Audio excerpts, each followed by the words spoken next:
જો તમારો delivery driver કહે કે તે તમારું ડ્રિંક લાવવાનું ભૂલી ગયો છે, તો ફરીથી દરવાજો ખોલતા નહીં. હું પહેલાં આવી વાર્તાઓ વાંચતી અને વિચારતી કે આ બધું વધારીને કહેવામાં આવ્યું છે. પછી એક રાત્રે મધ્યરાત્રિએ હું મારી હોલવેમાં ખુલ્લા પગે, હાથમાં રસોડાની છરી લઈને ઊભી હતી અને મારા ઘરના મુખ્ય દરવાજાની બીજી બાજુ કોઈના શ્વાસ લેવાનો અવાજ સાંભળી રહી હતી. આ બધું એકથાઈ ફૂડ ઓર્ડરથી શરૂ થયું હતું. બ્રેકઅપ પછી હું હમણાં જ એક નવા એપાર્ટમેન્ટમાં રહેવા આવી હતી. બઝર વાગ્યો ત્યાં સુધી બધું શાંત હતું. ડ્રાઈવર ખૂબ જ નજીક ઊભો હતો, લગભગ દરવાજાના આખા ભાગને ઢાંકી દેતો હતો. તેણે મને બેગ આપી અને કહ્યું કે તે મારું ડ્રિંક લાવવાનું ભૂલી ગયો છે. તેણે કહ્યું કે તે ગાડીમાંથી તે લઈ આવે છે. મેં તરત જ દરવાજો લોક કરી દીધો. બેગની અંદર મને કાગળની એક વાળેલી ચિઠ્ઠી મળી. તે કોઈ રસીદ નહોતી. તે એક યાદી હતી. મારું નામ, મારા ફ્લેટનો નંબર, એકલી રહે છે, કૂતરો નથી, બેડરૂમની બારી સર્વિસ ગલી તરફ ખુલે છે. હું ગભરાઈ ગઈ અને મેં મારા એક્સ બોયફ્રેન્ડને ફોન કર્યો. મને લાગ્યું કે કદાચ આ કોઈ મજાક છે. તેણે કસમ ખાધી કે આ તે નથી અને મને પોલીસને ફોન કરવાનું કહ્યું. પછી 3 ધીમા નોક થયા. ડ્રાઈવરનો અવાજ ગણગણ્યો, તમારું ડ્રિંક ભૂલી ગયો. મેં પીપહોલ દરવાજાના નાના કાણામાંથી જોયું.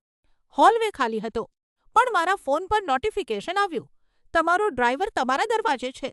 પછી મારા ફોન પર કોલ આવ્યો, એક અજાણ્યો નંબર. અવાજે કહ્યું, તમારે રસીદ ન જોવી જોઈતી હતી, તમારે પહેલાં જમવું જોઈતું હતું. અચાનક દરવાજાનું હેન્ડલ હલવા લાગ્યું, નીચે પછી ઉપર, નીચે પછી ઉપર. તે લોક ચેક કરી રહ્યો હતો.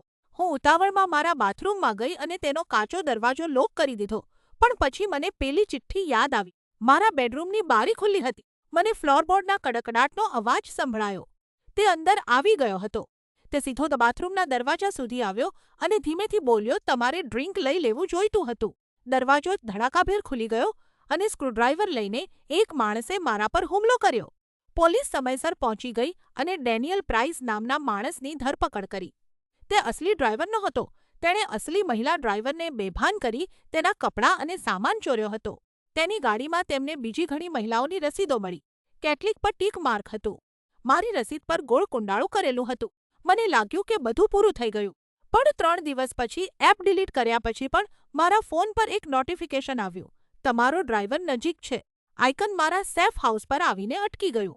ડોરબેલ વાગી પણ કેમેરામાં પોચ ખાલી દેખાઈ રહ્યું હતું. હવે હું એક નકલી નામ પર હોટલમાં છુપાઈને રહી છું. ગઈકાલે રાત્રે મારા દરવાજાની નીચેથી એક ચિઠ્ઠી સરકીને અંદર આવી. તેમાં મારા રૂમનો નંબર અને એક છેલ્લો સંદેશ હતો, તરસ હજી લાગે છે ને?